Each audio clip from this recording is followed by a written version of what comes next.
Cosi Vita Pro. Good for newborn. Nahiga po itong car seat na to until 4 years old.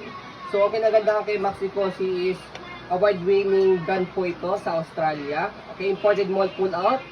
Never been used. Okay, para po kayo bumili ng brand new. Okay, wala lang po siyang box. Okay, so ito po yung details po niya one by one. So, ito po yung harapan po natin. Okay, kompleto po yan with newborn pad set sa ulo, sa katawan. Meron din pong pad sa harness. Ayan. So, ito po yung airbags niya. Ayan, dito po siya ina-adjust kapag po toddler na si baby. Press nyo lang po ito. Angat. Ayan. So, kapag sobrang laki na ni baby, okay, toddler na po siya, adjust nyo lang po itong harness niya dito. May nakalagay naman po dito yung description yan. Okay, buksan nyo lang po yan. Tapos meron kayo ipipress dito sa bakal. Para mag-loose siya and then para mahatak nyo po itong harness niya. Okay, so 5 harness yan. Yan, safe na safe si baby. Wala po yung putol. Okay. Ayan. Non-isotonic. Okay, hindi po yan isopix. Okay, manual pa rin po siya. Ayan.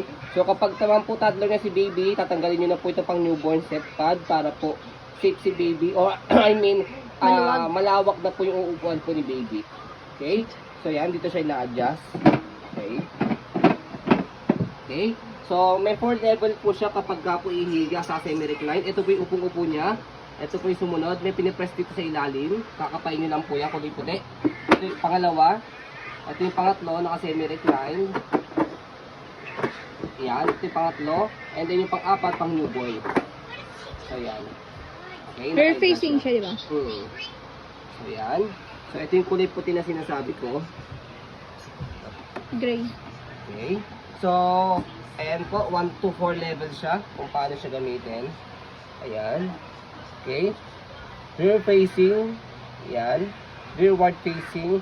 Recline indicator. Forward facing. Belt path. Okay. So, para hindi po kayo mahirapan, by the way, additional po, may diesel, additional na po siya for safety protection pa po. Yung ibang stroller, yung ibang car seat po sa walang ganito. Okay, safety protection pa po yan. Okay, so, pagdating naman po sa likod, ayun yung details niya.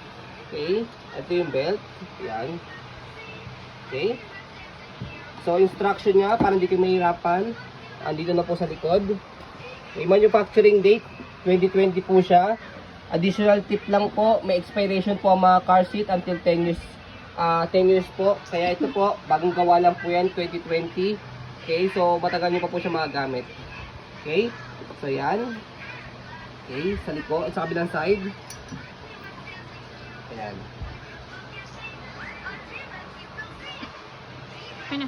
Okay, so ayun po, as you can see, very details po kami mag-video.